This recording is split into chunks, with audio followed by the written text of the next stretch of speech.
আরাফার দিন ছোট্ট একটি দোয়া পড়ে আল্লাহ পাকের কাছে যা চাবেন আল্লাহ পাক আপনাকে সেটাই দান করে দিবে। কারণ বছরের শ্রেষ্ঠ দিন হলো আরাফার দিন। এই আরাফার দিন ৩৬৫টা দিনের মধ্যে সবচেয়ে শ্রেষ্ঠ দিন। নবীজি সাল্লাল্লাহু আলাইহি ওয়াসাল্লাম বলেন, খায়রুদ দুআ দুআ ইয়াউমি আরাফা। আরাফার দোয়া হলো সবচেয়ে শ্রেষ্ঠ দোয়া। আর এই দোয়া আল্লাহ পাক কখনো বান্দাদের ফেরত দেয় না, কারণ এই দিনে আল্লাহ পাক হাজার হাজার লক্ষ লক্ষ মানুষগুলোকে আল্লাহ পাক ক্ষমা করে দেয়। আম্মা জান আয়েশা রাদিয়াল্লাহু তাআলা আনহা বলেন যে আল্লাহ পাক এই দিনে এত হাজার পরিমাণ মানুষগুলোকে ক্ষমা করে, আল্লাহ পাক এত পরিমাণ মানুষকে অন্য দিনে ক্ষমা করে না।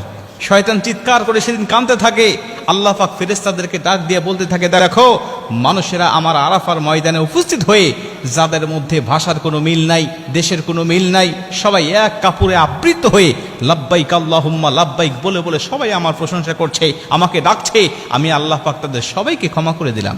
আর আরাফার ময়দানে উপস্থিত হওয়ার পরে কোনো হাজির কোনো গুনাহ থাকে না। কেউ যদি মনে করে আমার গুনাহ আছে, তখন থেকে তার নতুন করে গুনাহ শুরু হয়ে যায়।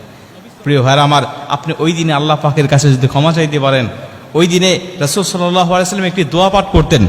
সমস্ত নবীরা ওই দিনে একটি দোয়া পাঠ করত। ওই দোয়াটা আমরাও পাঠ করব।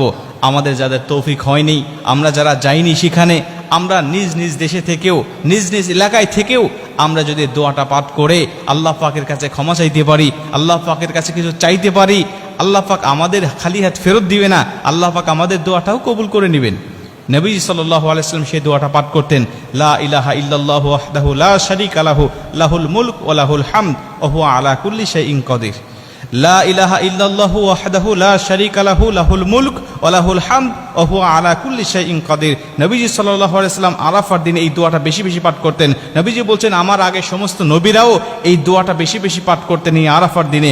অতএব আমরা যারা যাইনি আরাফার ময়দানে, আমরা নিজ নিজ দেশে থেকেও এই দোয়াটা আমরা পাঠ করতে পারি এবং আল্লাহ পাকের কাছে দোয়া করতে পারি। এই দোয়াটা পাঠ করে আমরা নিজ নিজ ভাষায় আমাদের যা চাওয়ার দরকার, আমাদের যা পাওয়ার দরকার, আল্লাহ পাকের কাছে সেগুলো আমরা চেয়ে নিতে পারি।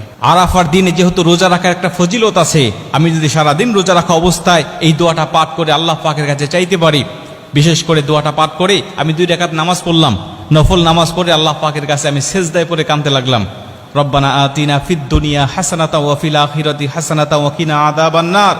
আয়াতগুলো পাঠ করে, নফল নামাজ যেহেতু আপনি যে কোনো আয়াত তেলাওয়াত করতে পারেন, বাংলা ভাষায়ও আল্লাহ পাকের কাছে চাইতে পারেন, কোনো সমস্যা নেই।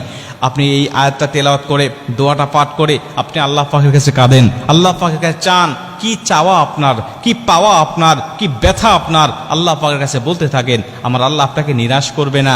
এই দিনের ফজিলতে আল্লাহ পাক অবশ্যই আপনার মনের সব চাওয়াকে পূর্ণ করে আপনার মনের দুঃখ, ব্যথা, বেদনাকে আল্লাহ পাক দূর করে দেবেন। কারণ এই আরাফার ময়দানের অনেক ফজিলত রয়েছে। আরাফার ময়দানে আল্লাহ রাব্বুল আলামিন অনেক নিদর্শন দিয়েছেন। এই আরাফার দিনে পবিত্র কুরআনের শেষ আয়াতটাও নাজিল হয়েছিল।